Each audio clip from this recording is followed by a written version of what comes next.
Sorry about that. Hey everybody, the Super Beta 400 here. It's now time for my review of Thor Ragnarok.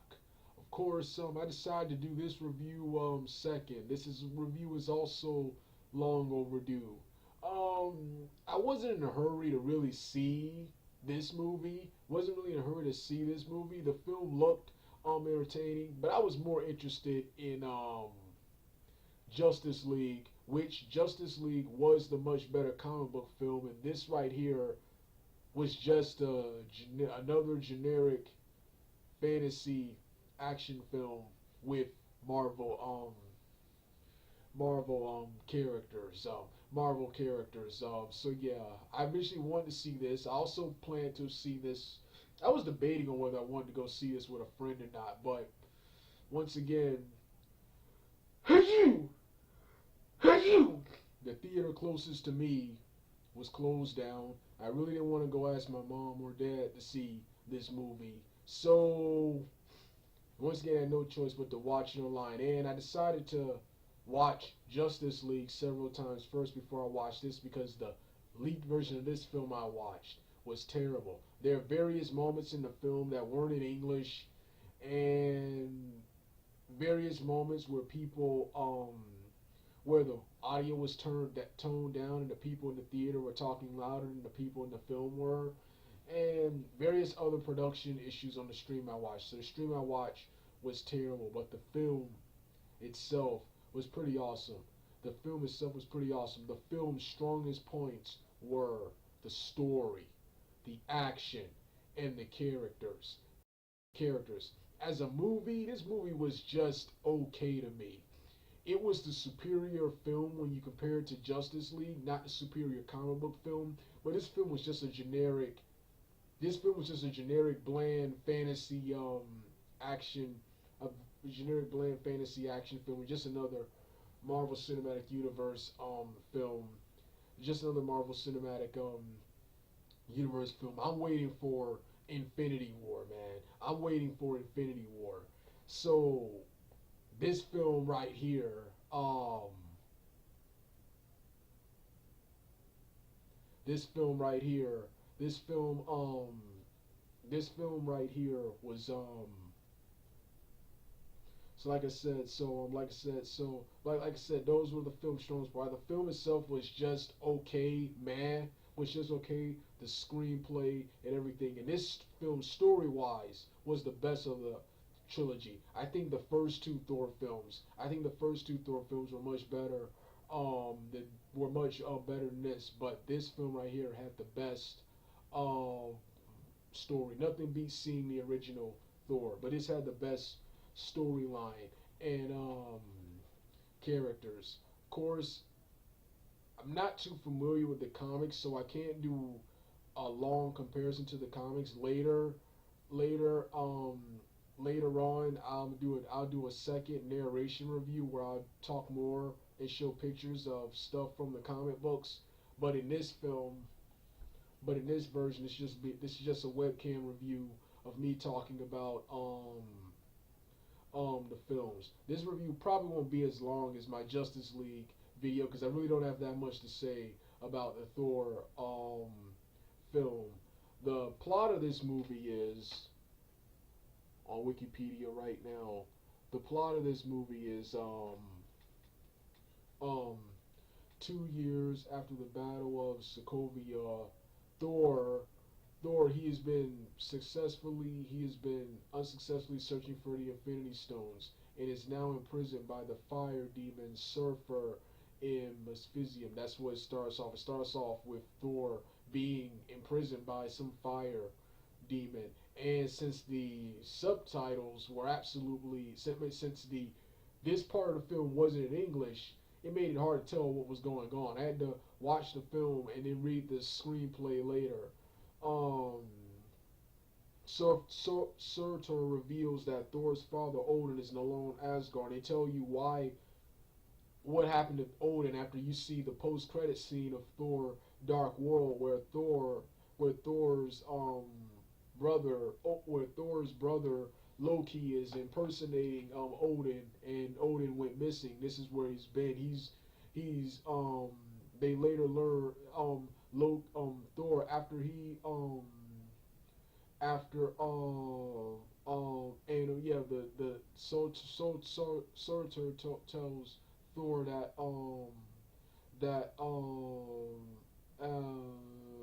that Asgard will be the Asgard realm will be destroyed in the prophesized Ragnarok once Surtur unites his crown with the eternal flame that burns in Odin's vault.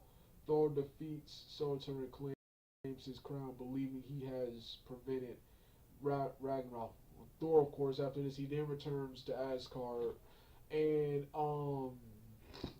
first he reveals Loki as the imposter Odin, and reveals that Loki has been posing as Odin after threatening to hit Odin with his after threatening to hit um Odin with his hammer. Loki drops the illusion and reveals that he was impersonating Odin all along, and then Thor forces Loki to come with him to find their father, and this is one of my favorite scenes where they encounter Stephen Strange. Stephen Strange's cameo in this film was awesome. However, I was kind of hoping he'd be in the film more, but that's okay because I'll get more of him in Infinity War.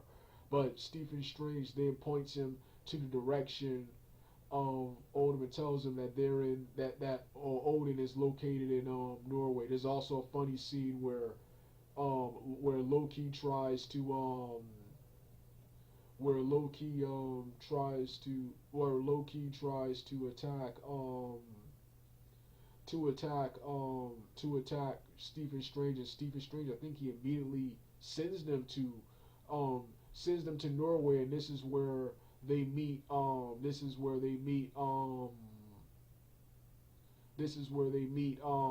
their father. Meanwhile, while all of this is happening back on Asgard,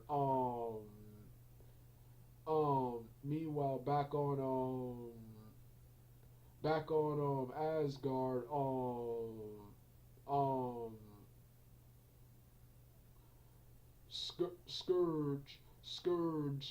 one of the wait, what's his character again? A character who appears in the beginning of the film. Oh yeah, he's the new guardian of the Bifrost Bridge in Heimdall's absence, and and and he um he guards the what's his name. Well, meanwhile, the Odin, he reveals back in Norway, Odin reveals to Loki and Thor that when he dies the when he reveals that when he dies um um when he dies the um the Queen of Death, what um the Hela Hela the Queen of Death, and the goddess of death based on the deity Hel, the Hel will she will be unleashed, and she will return to Asgard. She will return to Asgard to rule. He reveals that he imprisoned her. He imprisoned in the past. She tried to conquer the nine realms with Odin, but Odin imprisoned her and rid her out of history, according to Wikipedia, she because she was becoming too ambitious. When Odin dies, she's released from her prison. She appears in Asgard. She announces the Asgardian Scourge as her executioner and right hand man, and she kills everyone, including the Warriors Three, Farah, Hogan, and and Volstagg. Um, um, um, Yeah, I don't remember the female fighter from the Furious Three, but she kills all of them, which is one of the things I loved about this movie. I loved how this film separated itself from the last two. This film had depth, and not only depth, it had depth of major characters, the cool warriors, the Robin Hood guy, the Jackie Chan guy. I don't remember the Xena warrior in this film, and of course, the Viking guy. All those characters, they got slaughtered and killed in this film. And Odin died too. The last one, only the mother died, but this one really setting it apart. This is where things really got serious. Like I said, while being my opinion the weakest of the three films, this film right here, story wise and action wise, was the best. I thought the last two were much better film wise. It will never beat seeing Thor for the first time, but this um um um um so yeah, so she immediately begins conquering Asgard. Meanwhile, Loki and Thor are transported to another planet, the planet the planet on Sakaar, a garbage planet surrounded by war wormholes, and then Loki is sent somewhere else. Um, Loki is sent to the ruler, the Grand Master of the planet, and is sent to Thor is sent to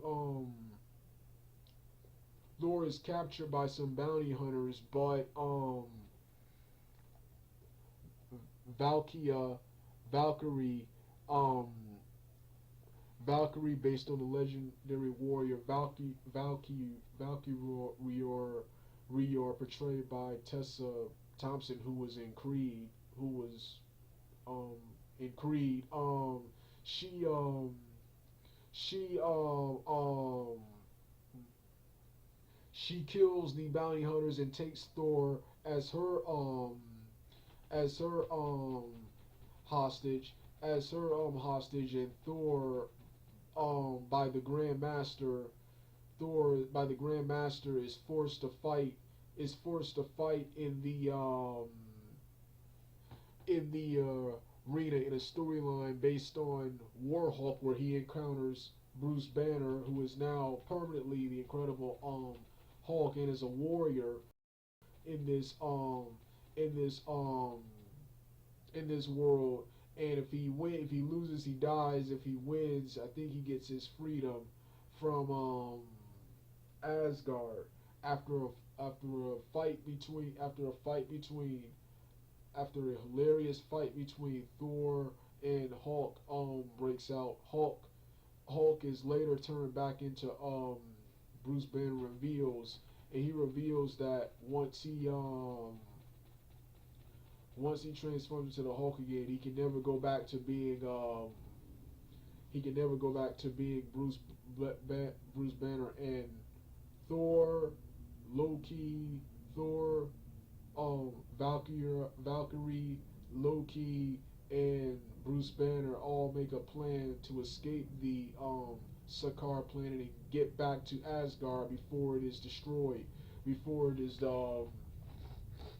before it's destroyed. Loki, Thor gets back.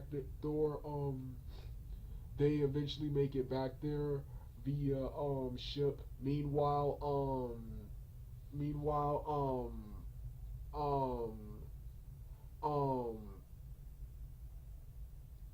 meanwhile, Scourge tries to redeem himself by attacking Helia. Helia kills him. Helia kills him, and Helia kills him, and she's killed all the warriors with only Heimdall and several of Asgardian citizens left. Thor and Hulk and them get take the fight to them. Thor just barely defeats Helia, but is still no match for her. And Loki summons the monster. Loki summons Surtur, the monster, and the monster seemingly destroys Helia and burns down Asgard. And Thor takes takes all of the Asgardian citizens with him to Earth. Take him with him to Earth, and then in the post-credit scene, the bounty hunters and everyone and all of the prisoners of the Sakaar planet confront the Grandmaster. Like I said, this was a super awesome film. It had me on the edge of my seat from beginning to end. The film was very okay-ish. I'm also, like I said in previous videos, I'm also in the process of writing my own films and television series, so most of these films, just like I said, just don't impress me. This was just another generic fantasy, another bland, generic, forgettable fantasy film, but story-wise, action-wise, and character-wise, this was the best Thor film. I still think as movies, the first two Thor films are better, but this right here was pretty good, man. And this was, my opinion, a superior movie between this and Justice League. Like I said, everything was on point. Everything was on point. It was super awesome film. I don't have that much from the comic books to compare it to, but I love this mixture of the Thor stories and the War of the Hulks. I like the film's accolades already.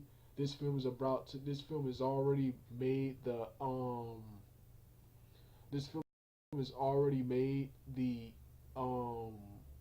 800 the 800 million mark. 800 million mark, something Justice League was supposed to. This film quickly made a lot of money. Everyone went to see this film instead of Justice League. Like I said, Justice League was the better comic book film, but this right here was just the better film overall.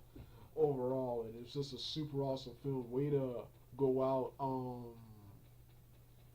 with the bang, and way to really separate yourselves from the previous Thor film. Words can't describe how awesome and epic this film really was. This film really was. Yeah, all the performances were good. I liked all the characters except for the Grand Master, but his performances was awesome. And that was kind of the point. I'm supposed to hate him. The guy who played him did a great job. I keep forgetting his name, but I've seen him in a lot of films, and he was in Jurassic Park. But yeah, I also love Tessa as the Valkyrie. I loved her character in this film, even though I hear that this is not what she is in the comic books. Here, what she's not, but I liked her portrayal here. I love Loki's role. I was interesting to see how the film, the end of Dark World, set him up to be like he was going to be the villain in this movie. But I heard people talking about how he would be an anti-hero in this film. And not only people, but saying they will be searching for his father. So if Thor and Loki are searching together, that means he'll be an anti-hero in this movie. Love the development of Loki. Marvel, probably one of the MCU's best villains, alongside Vulture and Helmut Zemo. Yeah, one of MCU's best villains, one of the best developed characters, man. Best developed characters. Loved everything. I loved the references to past film. Tom Hiddleston's reaction to seeing Hulk again after what happened to him in the Avengers. I love Bruce Banner's interaction with Loki at the end of the film, was saying, the last time I saw you, you were trying to kill everyone in New York. Yeah, love the references to previous movies, and just how I love how dark this film was, having the death, which I didn't see, having the death of the Warriors 3. I don't remember the female dying. I remember seeing whether the female was in the film, but this whole film was awesome. Kind of disappointed that Doctor Strange wasn't in the film as much as I thought he was going to be, but I get to see more of him in Infinity War, which looks awesome. I'm going to be giving my thoughts on that in my next MCU movie review, which is coming after I get done recording this video. That's all I have to say about Thor: Dark World. When I learn more about the source material, I'll redo this review in narration form, and talk more about this film. But yeah, this right here was an awesome movie. All right, I'm done for now.